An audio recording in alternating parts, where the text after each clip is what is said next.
Je, huwa unaota ndoto kali katika maisha? Huwa unakosa jinsi ya kuzitafsiri ama kuzitafsiri vinakaa ngumu? Ndugu mpendwa, acha nikwambie siri. Siri ni hii. Kuna vitu vitatu ambavyo nimekuja ili tuongelelee ama ili tusaidiane. Katika maombi yako ama katika ndoto za usiku, kitu ambacho utajisaidia nacho ndio hii. Kuna mistari mitatu ndani ya Biblia na mistari hiyo ndiyo yenye nguvu katika Biblia nzima. Biblia yote kuanzia kitabu cha Mwanzo mpaka kitabu cha Ufunuo. Hiyo ndio ni mistari mitatu yenye nguvu, yenye uzito. Kwa hivyo fuatana mimi ili tusome. Soma katika kitabu cha Ufunuo wa Yohana sura yake ya 12 na mstari wa 11.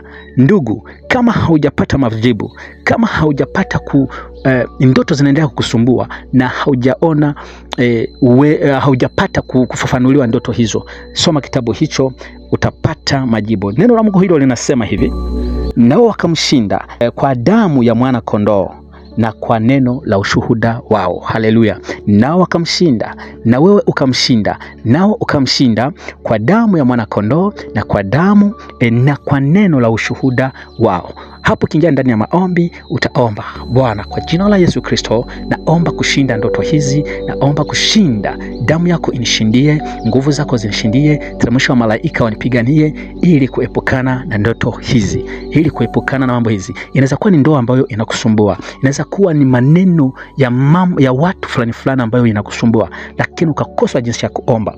Mwana wa Mungu, neno hili ni neno kubwa sana, ni neno lenye nguvu. Kwa hivyo kiingia ndani ya maombi na kuanza kuomba, kwa kuwa umeshinda nguvu za wachawi, umeshinda nguvu za waganga, umeshinda nguvu za washirikina, umeshinda nguvu za kichawi, Mungu atakushindia ukiitisha Roho Mtakatifu. Sababu juzi tuliongea, nikamwambia gisi ya kuongea na Mungu wakati Roho Mtakatifu ameshuka. Kwa hivyo hapa ukianza kuomba namna hii, ndugu yangu, na kweli na kuhakikishia, hakuna mchawi ambaye atacheza na maisha yako, hakuna mganga atacheza na maisha yako, hakuna adui yeyote huku na kule hata ukaribia. Haleluya! Twende na mstari mwingine ambao tutapata katika kitabu cha Warumi sura yake ya 8 na mstari wa 37. Panasemaje? Acha tusome.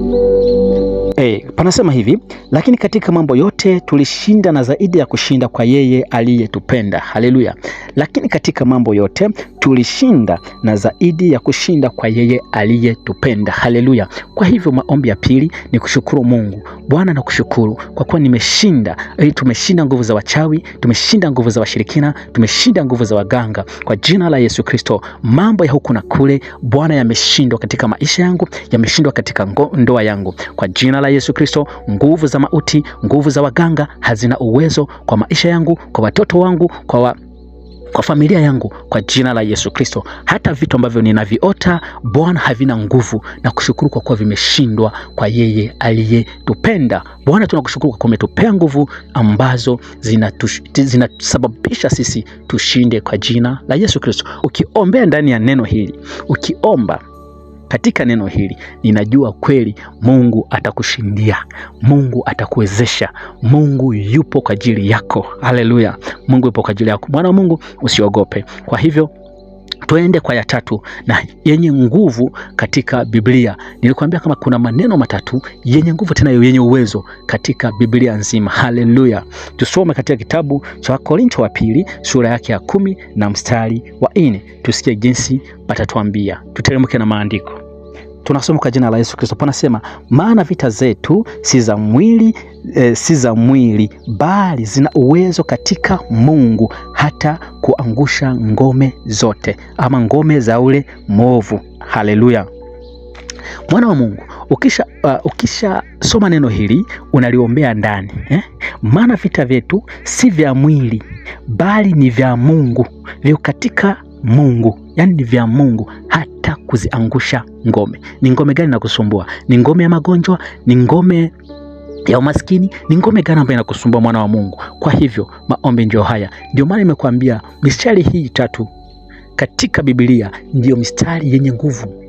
Ngome zote ambazo zinakusumbua katika kitabu cha Wakorintho wa pili sura yake ya 10 mstari wa 4. Hilo ndio siri ya Biblia, siri ya ndoto, siri ili ukiamuka ukiwa na ndoto ambazo zimekusumbua, ndio mistari hii unafaa kuomba, unafaa kusoma na kuombea ndani katika mistari hii. Sana neno hili sasa unaombea Mungu anakushindia. ngome zote ambazo shetani anasababisha ama analeta huku na kule, Mungu anakushindia.